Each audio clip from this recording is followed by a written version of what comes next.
जय सिया राम, जय श्री कृष्णा, राधे राधे। आइए आज मैं आप लोग को भगवत गीता की 5वें अध्याय का महात्म बतलाने जा रहा हूँ। ध्यान पूर्वक आप लोग सुने और समझें। सुनने से पहले चैनल को लाइक सब्सक्राइब जरूर कर लें ताकि मेरा और भी वीडियो का नोटिफिकेशन आपको मिलता रहे और ऐसे ही भक्तिमय वीडियो आप लोग को प्राप्त होता रहे और साथ में श्री राधा रानी जी का कृपा भी आपके ऊपर सदा बनी रहे।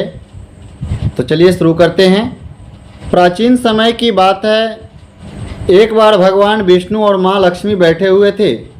तभी भगवान विष्णु माँ लक्ष्मी से कहते हैं, हे देवी, अब सब लोगों द्वारा सम्मानित 5वें अध्याय का महात्म्य संक्षेप से बतलाता हूँ, उसको आप ध्यानपूर्वक सुने।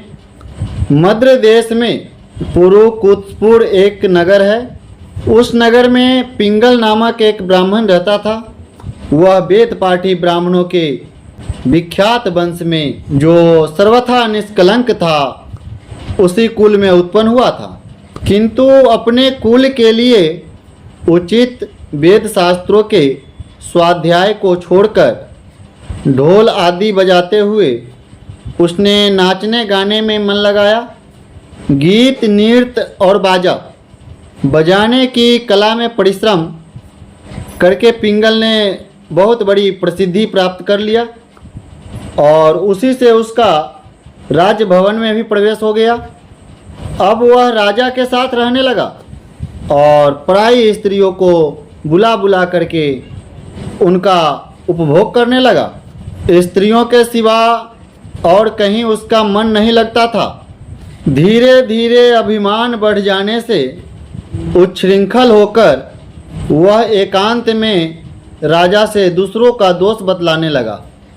पिंगल की एक स्त्री थी जिसका नाम था अरुणा। वह बहुत ही नीच कुल में उत्पन्न हुई थी और कामी पुरुषों के साथ विहार करने की सदा से उन्हीं की खोज में घूमा करती थी। उसने पति को अपने मार्ग का कंटक समझकर एक दिन आधी रात में घर के अंदर ही अपने पति का सिर काटकर मार डाला और उसकी लाश को जमीन में गाड़ दिया। इस प्रकार प्राणों से वियुक्त होने पर वह यमलोक में पहुंचा और भीषण नरकों का उपभोग करके निर्जन वन में वह फिर गिद्ध में जन्म लिया। उधर उसके पत्नी अरुणा भी भगंदर रोग से पीड़ित हो अपने सुंदर शरीर को त्याग करके वह भी यमपुरी नरक में पहुंची और नरक में कुछ दिन रहने के बाद वह भी उसी वन में सूकी में जन्म लिया।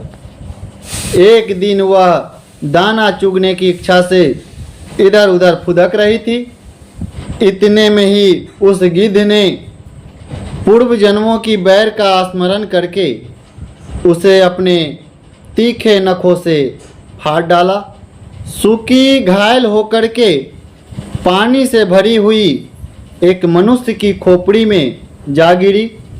गिद्ध फिर उसके तरफ झपट्टा मारा। इतने में ही जाल फैलाने वाले बहेलियों ने उसे भी बाण का निशाना बना लिया। उसकी पूर्व जन्म की पत्नी सुकी उस खोपड़ी के जल में डूबकर अपनी प्राण त्याग चुकी थी। फिर वह क्रूर पक्षी भी उसी खोपड़ी में गिरकर डूब गया। तब यमराज के दूत उन दोनों को यमराज के लोक में ले गए। वहाँ अपने पूर्व जन्म की पाप कर्म को याद करके दोनों ही बहुत भयभीत हो रहे थे। तदंतर यमराज ने जब उनके घृणित कर्मों पर दृष्टिपात किया तब उन्हें मालूम हुआ कि मृत्यु के समय अकस्मात खोपड़ी के जल में स्नान करने से इन दोनों का पाप नष्ट हो चुका है। तब उन्होंने उन दोनों को मनवांछित लोकों में जाने का आज्ञा दी यह सुनकर वे दोनों अपने पाप कर्म को याद करते हुए बड़े विस्मय में पड़े हुए और पास जाकर धर्मराज के चरणों में प्रणाम करके कहने लगे, हे भगवान, हम दोनों ने पूर्व जन्म में घृणित पापों का संचय किया है, फिर हमें मनोवांछित लोकों में भेजने का क्या कारण है, सो आप बतलाइए। यमराज कहता है, गंगा के किनारे एक बट नामक बहुत ही उत्तम ब्रह्मज्ञानी रहते थे।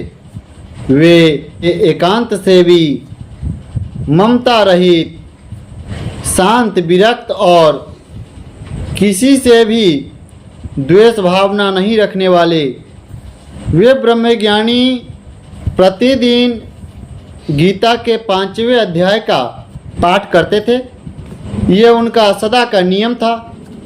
5वें अध्याय को श्रवण कर लेने से महापापी पुरुष भी सनातन ब्रह्म ज्ञान का प्राप्त कर लेता है।